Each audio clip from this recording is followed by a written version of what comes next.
Dame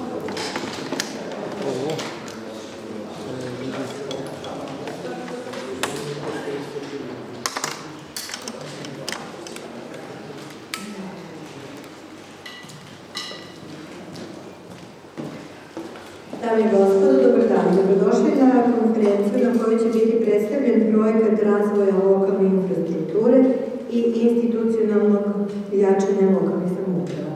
Na samom početku obratit ćemo se gradonačelnik Leskovca, dr. Goran Cvetanović. Izvolite. Dame i gospodo, poštovani predstavnici medija, grad Leskovac nastavlja veoma uspešnu saradnju sa predstavnikom Srbije, gospodina Aleksandrom Vučićem i Vladom Republike Srbije u cilju poboljšanja kvaliteta života svih stanovnika na jednoj velikoj i razlučenoj teritoriji grada Leskovca.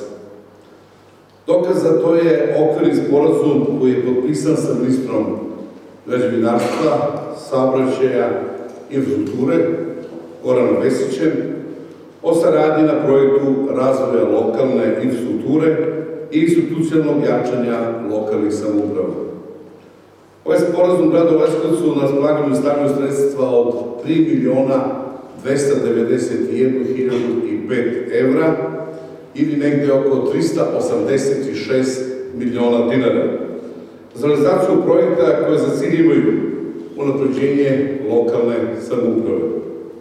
Ovim sredstvima grad će moći da realizuje razne projekte, od rehabilitacije i rekonstrukcije postojeće saobraćajne infrastrukture, izgradnja pešačkih prelaza, biciklističkih staza, zelenih oaza, prostora za javni prevoz, javne rasvete, izgradnja sistema za odvodnjavanje, odbrana od klizišta, pojačanje raznih obala i drugi.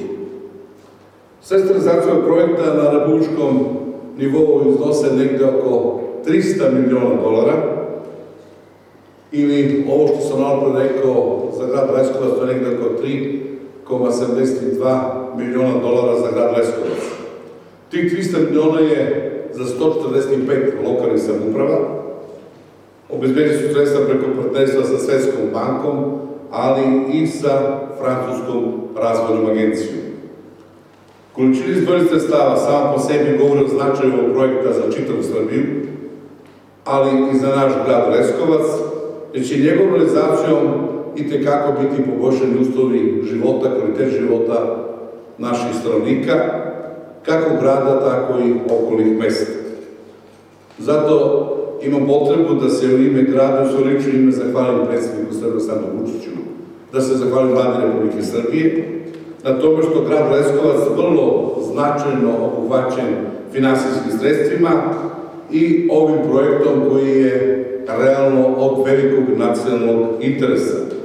Dobili smo mogućnost da nastavimo da radimo još lepši, moderni, funkcionalni Leskovac kao i okolna mesta.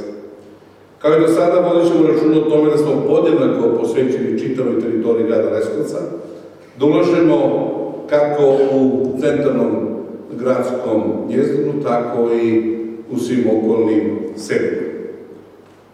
Ja bih zamolio člana gradskog veća, gospodina Zorana, koji je bio na potpisivanje ugovora gore sa predsednikom Srbije Aleksandra Vučića, iako sam ja sporazum lično potpisao, on ime grada bio, pošto znate da u petak bio ovdje dolazak i ministra i da sam bio zajedno sa vama, tako da bih molio da prenese informacije. Izvolite.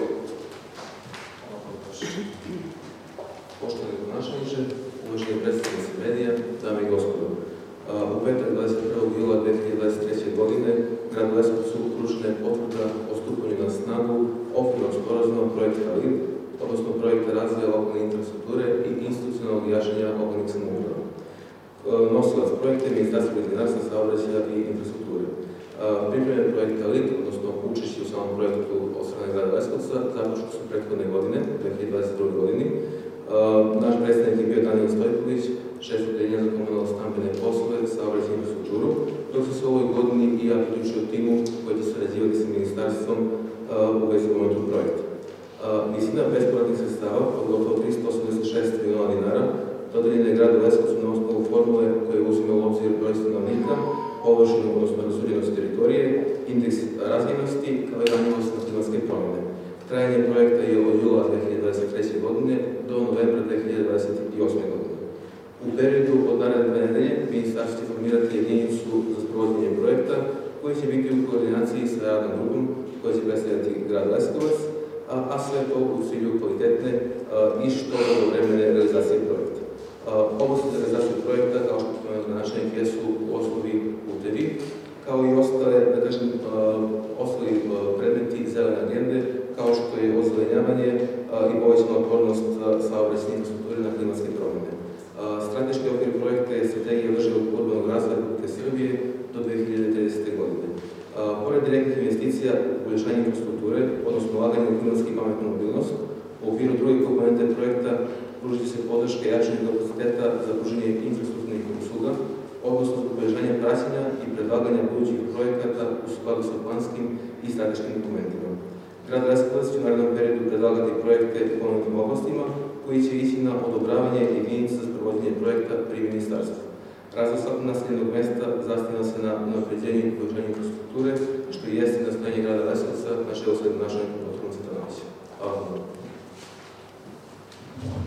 Ako ima pitanja, izvolite.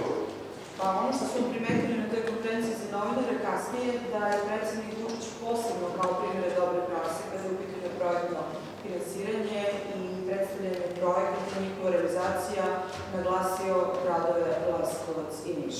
Eto, vaš komentar. Jeste, hvala lepo na tom zapažanju i na to što ste pratili. Predsjednik Srbije je rekao da Niš je počeo da napreduje, a o Leskovcu ne treba ni govoriti jer smo odavno, to ono što mi vama prikazujemo u posljednjih nekoliko godina, da je nama uvek stanje u budžetu od 600 miliona do 900 miliona dinara, da smo vratili sve kredite, da nemamo nikakve obaveze, da sve redovno isplaćujemo, da platu isplaćujemo 19. u mesecu, da apsolutno jedan dinar nemamo i da smo sve dugove koje smo imali ranije, poput električne energije, gde smo platili decembra meseca ukupno 1.200.000 evra, dugovi smo nasledili, sve bukvalno realizovali. Znate, sada je potpuno transparentan sistem. Nije kao ranije bio zatvoren, vi sada tačno imate u Ministarstvu finansija izvod svakog dana koliko koja lokalna samouprava ima novca i da li duguje, da li u blokadi, da li ima neki finansijski problemi i tako dalje. Nažalost, postoje još neke lokalne samouprave koje i dalje onako se bore za opstanak, ali se nadam da će u narednom periodu i oni polako kao i grad Niš koji je krenuo tim pozitivnim stopama da izađu iz te ekonomske krize. Hvala vam na pitanju. Izvolite. Nisu male pare u pitanju činjenice. Da li se okvirno zna šta će se raditi? Pa, mislim da vam je gospodin Zoran rekao, mi ćemo tog avgusta meseca intenzivno raditi na tome, da vidimo koje projekte, šta možemo da radimo, to je narednih 5 godina. Znači imamo dovoljno da vidimo, tu je za vas tehnički direktor direkcije, tako da ćemo načelnik, takođe Cvetanović i ekipa iz članovi gradskog veća, sešćemo i polako ćemo da razmatramo koje su objektivne okolnosti, šta možemo da uradimo, šta ne možemo da uradimo i po toj osnovi ćemo da radimo. Znate, to su velika sredstva, ja sam više puta na Skupštini i govorio koliko je novca bilo, o tome ćemo isto u nekom narednom vremenskom periodu posebnu konferenciju. To su zaista sredstva više nego što su zadnjih 50 godina svi predsjednici opštine uspeli da donesu novac gradu. Sada, kako da vam kažem, postoje tu uvek i objektivne i realne okolnosti i postoji nešto što ne možete uvijek da predvidite. Evo ja ću da vam kažem da sutra se otvara tender za drugu fazu pijace. Znate tamo da smo u naše vreme sredili tamo gde je i Maxi, odnosno Ideja, pa Lidl, pa smo pijacu onu završili gde je po projektu bila treća na prostoru ex-Jugoslavije. Posle Novog Sada i Podgorice smo bili treći štiče projekta i sutra otvaranje tog tendera. I danas ja saznajem kao predsjednica pijačnih usluga već tog sindikata, koje inače radi na Niškoj ulici, oni ne žele ovakvim prostorom da odgovara. I sada vi vidite, još nismo ni krenuli, sutra su otvara tender. Znači, urađen projekat, građevinska dozvola dobijena, financije obezbeđene, a mi ćemo tek sutra da krenemo u realizaciju posle normalno tog otvaranja tendera, ako je sve u redu, imate onaj rok žalbe, ako se neko žali, već broj se javio, to već je nepoznanica. Mi bismo danas saznali da će tu biti neki problemi, jer, ne znam, nekom treba nešto objašnjavati. Da treba grad da ide napred, da je tu stadion napravljen koji je zaista pristav Leskovca, da stalno ulažemo tu. Evo, sutra ćemo već imati konferenciju da vam najavimo oko 10 časova, završni sloj ulice pored samog stadiona. Pri tome će to biti sutrašnja konferencija gde se vršava asfaltiranje i u narednih 15 do 20 dana bit će svi trotoarske površine završene, pa ćemo tada u večernjim satima držati konferenciju, jer onaj ko nije prošao tu, nije vidio kako to noću izgleda zaista perfektno sa različitim svetlostima, crvene boje, bele boje i tako dalje, i to prelepo izgledaju u večernjim satima. Tako da imamo sutra gde je završetak, ali kad se završe trotoari biće. I šta želim da kažem, ceo taj spoj pravimo kao celinu. Novi putevi, novo probijanje, novo otvaranje grada, približavanje prema Vlastnicu, prema autoputu, i sada ostaje samo taj segment i ostane segment da budemo realni kod bivše autobuske stanice, znači koji može da se napravi park ili može da se napravi neka površina, setite se to ranije, gospodin Peđa Zlatan Trak kupio, pa smo mi to onda blokirali i tako dalje. I ja nemam ništa protiv, nek se pravi nešto ili se pravi park i tako dalje, ali onda tu imamo celu celinu. I kogod prođe tim putema, tu je put i za Grčku, za Severnu Makedoniju i tako dalje. I šta želim da kažem? Mi ćemo praviti projekte, mi ćemo imati ideje, mi ćemo raditi ka tome, šta će od svega toga biti, teško je da sada predvidimo u ovom trenutku, jer evo, dao sam jedan primer.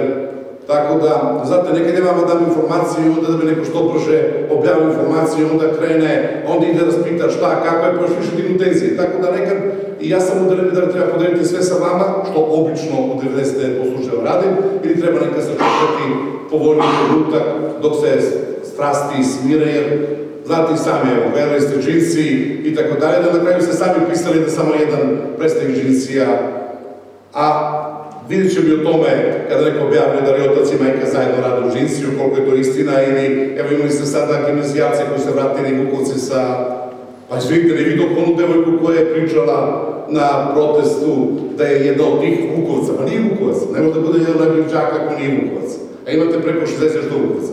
I to polako dolazi do istine, samo što ja sam strpljiv, pa polako čekam, pa kad izađemo sa vestima, izaćemo, ali još je drutak. Ima li još, hvala vam na pitanje, ima li još pitanja? Nema. Nadam se da sam dao sve odgovore, inače daćemo još jednu vestu, u 1 sat smo potpisali ugovor o raskidu Sržincije, danas u 1 sat, tako da smo taj deo posla završili. U ugovoru stoji da se isele do 31. avgusta tekuće godine i od ljudstva i od mašina. Namerno smo tražili da bude mesec dana jer smo želeli da damo prioritet radnicima, da prvo prema radnicima isplate sve obaveze koje imaju plate i zaostale, da bi mi onda na kraju posle toga došli, da ne budemo barijera isplati radnicima koji su zaslužili taj novac koji su odradili pošteno časno. I koliko je dug prema gradu? To ćemo dati informaciju kada, recimo, sutra ili u četvrtak potpišemo ugovor sa novom firmom, onda posle toga možemo da pričamo o tome, ali otprilike sve informacije već je sami se dali. Imate za vodu, imate za struju, imate mesečno koliko je zakup i tako dalje, tako da čekamo samo da potpišemo ugovor sa italijanskom kompanijom, onda možemo da tome da pričamo. Hvala vam. Kao što vidite, uvek vam odgovaram na sva pitanja, čak i ono što ne pitate, želim da podelim sa vama. Hvala lepo. Nas je si rekla...